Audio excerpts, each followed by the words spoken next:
हजरत उमर जब मिंबर पे खड़े हुए और नई कमीज पहनकर खुतबा देने लगे तो एक नौजवान उठा और कहने लगा, उमर खुतबा देना बंद कर, तकरीर करना बंद कर, खुतबा नहीं देने दूंगा। हजरत उमर ने कहा, क्यों? गुस्सा आता है? मैं ये नहीं कहूंगा कि गुस्सा नहीं आना चाहिए, गुस्सा जिंदों को आता है, मुर्दों को नहीं। गुस्सा जिंदों को आता है, मुर्दों को नहीं। मैं बिल्कुल नहीं कहूंगा कि तुम्हें गुस्सा नहीं आना चाहिए, गुस्सा आना चाहिए, लेकिन गुस्सा कब आना चाहिए?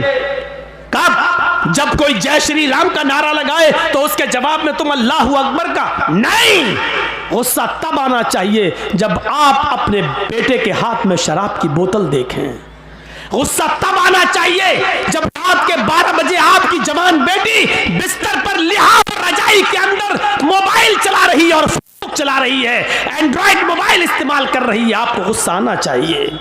आपको गुस्सा आना चाहिए कि आपकी बीवी पूरे दिन बाजार में शॉपिंग करती रही और शाम को घर आई। आपको गुस्सा आना चाहिए कि बेपर्दगी के साथ वो घर से निकली तो किसकी इजाजत लेके गई।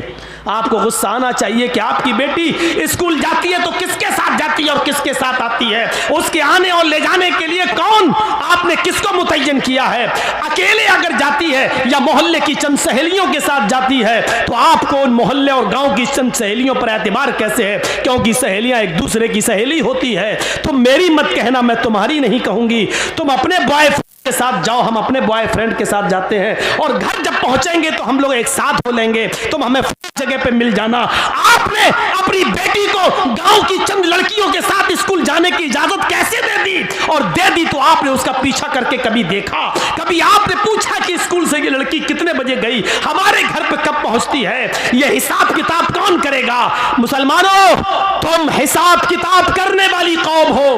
तुम बच्चों के लिए अगर बाप हो तो अपने बच्चों का हिसाब लो, शौहर हो तो अपनी बीवी का हिसाब लो, अगर भाई हो तो अपनी बहन का मुहासिबा करो।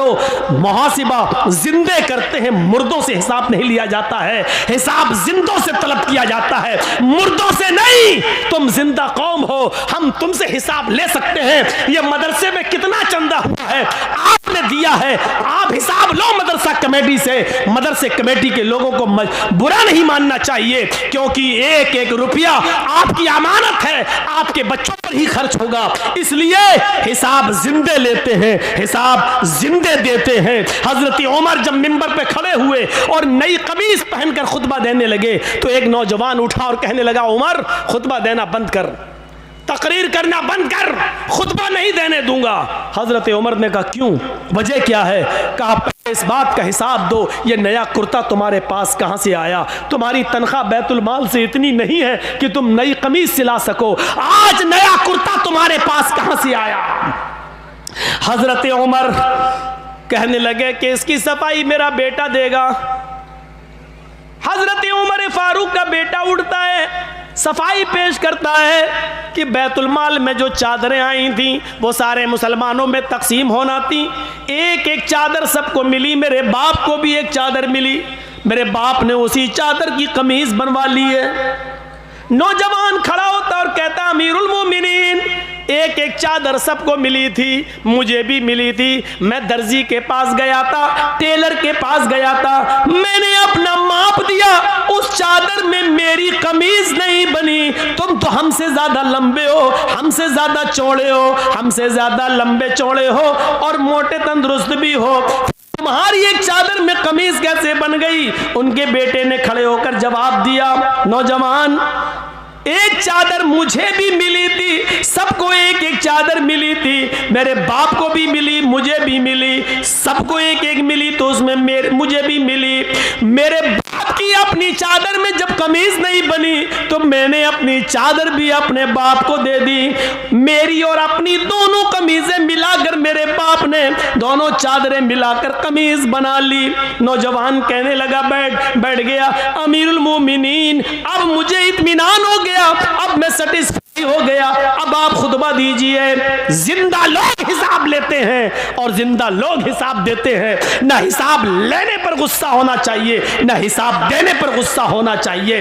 हिसाब जिंदे लेते हैं, हिसाब जिंदा देते हैं। गुस्सा जिंदों को आता है, मुर्दों को नहीं। हम नहीं कहते कि गुस्सा दबाओ, हम नहीं कहते कि गुस्से को तुम पी जाओ, हम कहते हैं गुस्सा उठाओ, गुस्सा उभारो, गुस्सा निकालो, भड़ास निकालो, लेकिन जायज जगह पर, नाजायज जगह पर नहीं। अल्लाह के नबी को भी गुस्सा आता था और गुस्सा इतना आता था कि आपकी आंखें सुर्ख हो जाती थी और ऐसा लगता था जैसे किसी ने अनार का रस, अनार का जूस किसी ने नबी अकरम की आंखों में डाल दिया हो।